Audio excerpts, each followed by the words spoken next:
Do you think that people that look like me should not visit Singapore? Do we have a sign at Changi Airport that says, "No Africans allowed"? So I recently got a comment on one of my videos that said, Singapore and Switzerland are not for Africans. There are lots of countries and space in Africa. Wait, hold up. What? Yes, that was an actual comment on my channel. Now, in case you missed it, I recently uploaded a video where I compared Singapore and Switzerland based on my experiences visiting both countries. It was a fun and positively insightful comparison, but apparently my travels offended some people who think that the Africans do not have the right to explore the world outside of Africa. So today we are going to talk about that. Should Africans explore the world? Singapore and Switzerland are not for Africans. Africa has enough space. Why leave? Stay where you belong. Now, normally I'll just ignore comments like that because more often than not, they come from a place of pure envy and extreme ignorance, not logic. But here's the thing.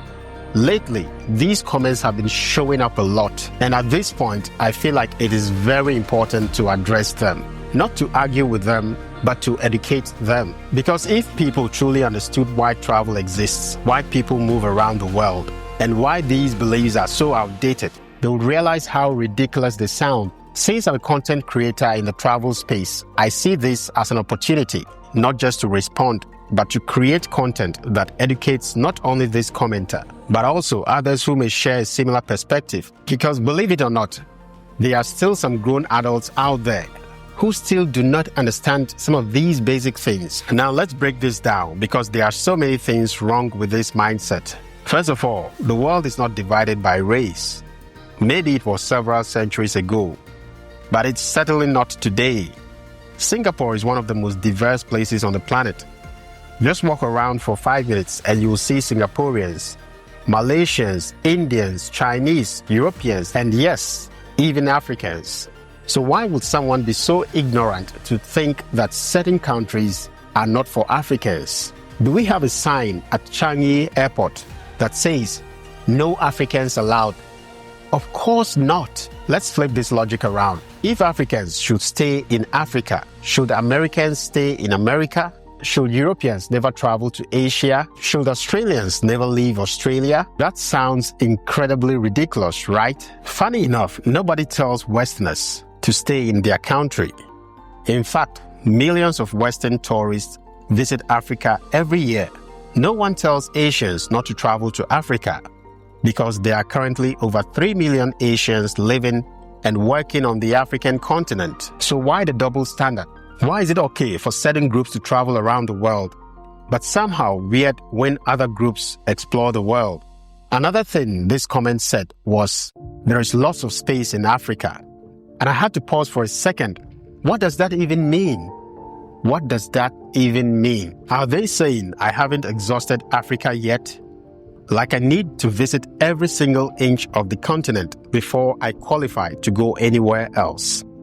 That makes absolutely no sense. By that logic, should Singaporeans never leave Singapore until they've walked every single street in the country? Should Swiss people never travel unless they've hiked every mountain in the Alps?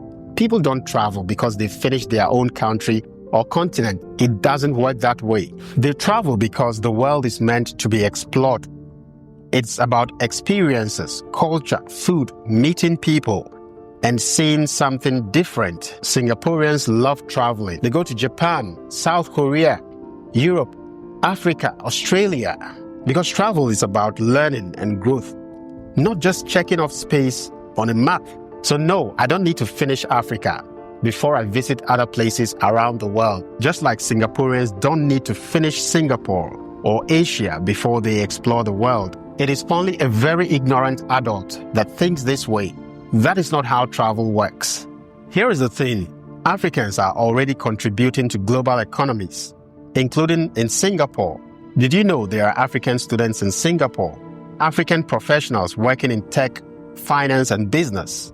African tourists coming here and spending money just like everyone else. And let me give you a personal example. Every time I visit Singapore, I personally spend thousands of dollars here. And guess what? That spending benefits the local economy just like any other visitors. It supports businesses, hotels, restaurants, and transportation services. So when people like the commenter say that Africans shouldn't travel, they fail to realize how much economic value that African travelers bring to the economies of the destinations that they travel to. And guess what? African countries also welcome visitors from outside of Africa. If you think only Westerners should travel, does that mean we should tell all the tourists and investors in Africa to pack up and leave? That would make no sense. Now, before I wrap up, I would like to address not just the person that made that comment, but also anyone out there who thinks like them.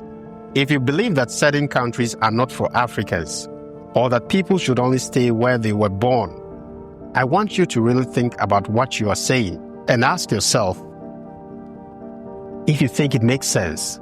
Singapore is proof that the world is meant to be shared. Look around. This city thrives because of its diversity. It is home to Chinese, Malays, Indians, expats from Europe, Australia, and yes, even Africans. So why should Africans be the exception? Why should we be the only ones told to stay in our lane while everyone else gets to explore, work, study, and live where they choose? The truth is, travel has no borders. People move, cultures mix, and that is how societies grow stronger. So to anyone who thinks like that commenter, here is my advice to you. Step out of your bubble of ignorance. Travel yourself. Meet people from different cultures and backgrounds. Open your mind, because at the end of the day, the world belongs to all of us, and we are all going to leave it behind eventually.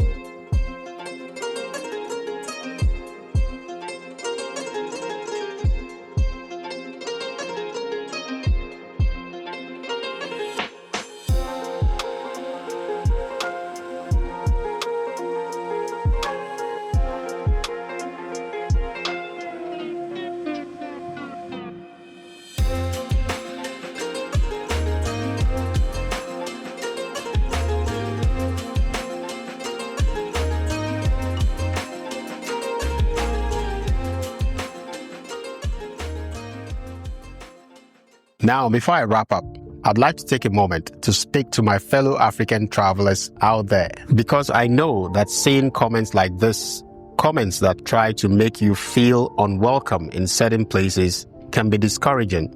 But let me tell you this, do not let narrow-minded people dictate to you where you can or cannot go. Travel is for everyone. The world is meant to be explored, experienced, and enjoyed by all, regardless of where you come from. If you are traveling responsibly, following the laws, respecting cultures, and contributing positively to the places you visit, then you have every right to be there, just like any other tourist or expat. I personally have visited many countries, and I can tell you this, 99% of the time, people are welcoming, kind, and curious. It's only that 1% of small-minded individuals who try to push negativity. And trust me, they exist everywhere, not just online. So don't let a few internet warriors stop you from chasing experiences. You belong anywhere you choose to go. You have the right to travel, to learn, to grow, and to see the world just like everyone else. So to all my fellow African travelers, pack your bags, book that flight, and go where your heart desires. The world is waiting for you. And if you ever need a reminder, just come back to this video, because as long as I'm traveling, you will know that no one can stop us from exploring the world.